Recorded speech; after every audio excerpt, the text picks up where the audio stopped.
If you were asked to imagine a tank, you would probably think of a Sherman or a Tiger. These tanks, along with many others, helped us get to where we are with modern tanks. And around the same time, we got things like this. This tank is known as the Antonov A-40, and it was the Soviets' attempt to make a flying tank. If you're wondering, who would think that's a good idea? Hopefully some context will help, but I can't promise that I'll make this thing seem less ridiculous. So the year is 1941, and in Europe, the Germans, instead of being here, were here, and this isn't great for the Soviets. So while they were trying to stop the Germans, they decided to try a newer approach.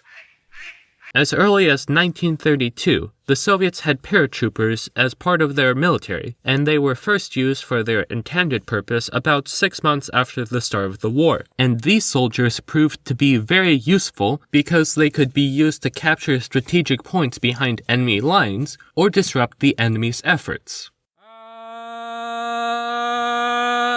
Did you hear something? No. Oh. I'm probably just hearing things again. But while these soldiers were useful, they did have their limitations. Because if you're fighting a panzer with a normal rifle, you better hope that they're too busy laughing to shoot back.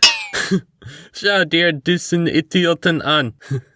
But yeah, while an anti-tank rifle could be useful, the Soviets wanted something better. What if we take a tank and we drop it?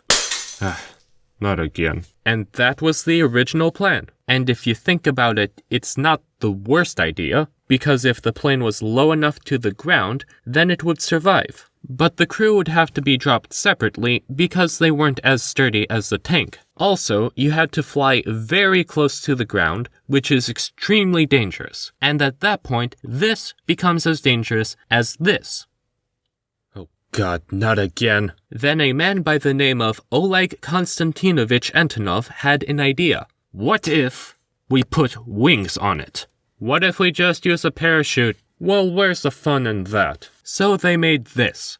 They decided to use a T-60 because of how light it was. And when the tank landed, it was supposed to ditch its wings and tail, which were no longer useful. The plan was that the A-40 would be pulled by a bomber, and when it was between 20 to 26 kilometers from the target, the cable would detach and it would glide to its landing spot. Also, before I tell you the official story that was documented in the Soviet Union by Soviet officials, just keep in mind who wrote this down. On the 2nd of September, 1942, experimental pilot Sergei Anyokhin was chosen to fly the A-40, and with his extra lightweight tank, everything was ready. Being pulled by a TB-3 bomber, it picked up speed and got into the air. However, even though it was lighter than usual, it was still too heavy for the aircraft and had to be ditched shortly after takeoff. When it did have to fly on its own, it reportedly flew very smoothly and didn't have any major flaws. Wait, was that thumbnail clickbait? When the tank landed, it ditched its wings before driving back to base. And with that, the project was dropped. And if you're wondering how they made the tank lighter, they removed all of its ammo and most of its fuel. Thank you for watching the video, and I hope you liked it. It's a lot different from what I usually upload, so I just wanted to see what people think of it. And if they do seem interesting, I'll upload them along with the videos that I usually upload. So anyway, thanks again for watching.